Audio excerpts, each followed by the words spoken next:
Salut à tous et bienvenue pour la présentation de cette Maximus 6 Gene, qui est donc la nouvelle carte mère Asus en Z87. Donc c'est une micro ATX et c'est une carte mère plutôt haut de gamme, autour des 200 € quand même, hein. Donc on est sur du produit sympathique. Donc un packaging classique comme d'habitude chez Asus, plutôt haut de gamme, avec le détail de ce qu'on a dedans, le Extreme Engine, hein, on expliquera ça dans sur le site web. Le Supreme FX qui est une des particularités des cartes haut de gamme Asus, pareil avec le détail plus loin. Le Mini PCI Express Combo 2 qui est un composant aussi sympathique qu'on va voir en détail. Sur le boîtier, ben, comme d'habitude sur le carton, on a repris en détail les principaux atouts de la carte mère, hein, donc le Mini PCI Express Combo 2, l'Extreme Engine, l'évolutivité SLI Crossfire. Voilà, puis bon, on a la vue arrière la vue du panneau arrière avec toute la connectivité. Plus tous les détails techniques pour ceux qui ne sauraient pas ce qu'ils ont acheté, c'est-à-dire que c'est bien une carte mère pour les processeurs 1150, etc., etc. Voilà, donc on ouvre le boîtier, on ouvre le boîtier de la carte, on se retrouve sur une mise en avant plutôt sympathique avec un cache en plastique. On a de suite la visibilité sur la carte mère. C'est flatteur, hein, c'est très très flatteur. Donc on va enlever la carte et voir déjà ce qui est livré avec cette carte mère.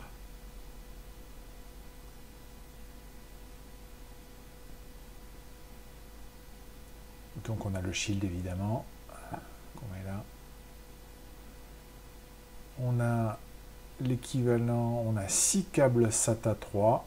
On a de la petite connectique, le module Mini PCI Express Combo, ce qu'il faut évidemment pour le Crossfire, le SLI, un CD de driver, la notice, des stickers si vous voulez faire un montage propre. Voilà. Donc côté carte mère, le PCB, bon, c'est vraiment super classe.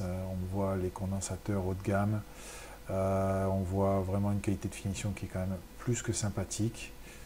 Voilà, les condensateurs haut de gamme, l'afficheur LCD pour les codes erreurs, l'évolution. Les 8 connecteurs SATA 3, hein, puisque c'est une des grands bons en avant de la Z80, du chipset Z87, c'est les 8 connecteurs SATA 3. Les boutons Power, le bouton Recette pour ceux qui ont les mains dans le boîtier en permanence et qui bricolent. On a 4 supports DDR3, 4 supports qui sont capables d'accepter des modules 8 Go, donc 32 Go au total sur une carte mère comme ça, c'est plutôt sympa. Là, on a quelque chose d'intéressant, c'est le module Supreme FX, qui est une particularité d'Asus, on verra ça dans le test web. Et puis voilà, je vous laisse regarder la qualité du PCB, la qualité de montage de cette carte mère. Bon, on en a pour son argent, hein, il n'y a pas à dire, on est quand même assez soigné. Voilà, donc vous voyez tous les condensateurs, vous voyez tout ce qui est composant du VRM qu'on va voir tout de suite après, qui est caréné, hein, bien entendu. Voilà, bon. Derrière, on a 6 USB 3, de l'USB classique, un port HDMI, une sortie optique, un port réseau, du son 7.1. Et là, le réceptacle du module Mini PCI Combo 2. Voilà. Bien entendu, vous voyez les deux ports PCI Express 16X. Et voilà le fameux module Mini PCI Express Combo 2. Donc c'est assez original. C'est un petit module qui va vous redonner un port MSATA, de l'USB 2 et donc un port combo qui permet de connecter par exemple un module Wi-Fi, un module Bluetooth ou redonner encore de l'USB 2 et pourquoi pas du SATA sur le connecteur MSATA que vous voyez là. Donc c'est sympa, c'est pas obligatoire, mais ça permet d'éviter d'avoir sur une carte micro ATX qui est quand même par définition plutôt petite, eh ben, une extension sans avoir des câbles qui se baladent, des trucs inutiles. Voilà. Donc ça se monte, ça se visse, hein. Là je ne l'ai pas vissé, mais ça se visse pour être solidaire de la carte mère. Vous avez vu la petite vis tout à l'heure.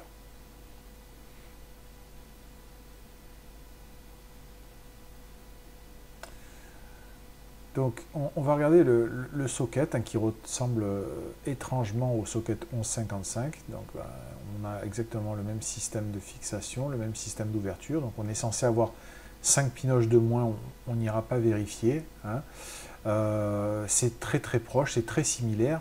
C'est tellement similaire que c'est le même en fait. C'est quasiment c'est les mêmes points d'accroche, puisque voilà, j'ai un ventilateur de socket 1155 et ça fonctionne parfaitement. Ça vient se clipser. Ce sont les mêmes points d'accroche. C'est la surface de refroidissement plaque exactement au même endroit. Donc pour ceux qui veulent changer de plateforme, hein, ils n'auront pas tout perdu pour en récupérer leur ventilo ou leur kit de water cooling. Bon, c'est toujours ça de prix, on va dire, hein. Donc voilà.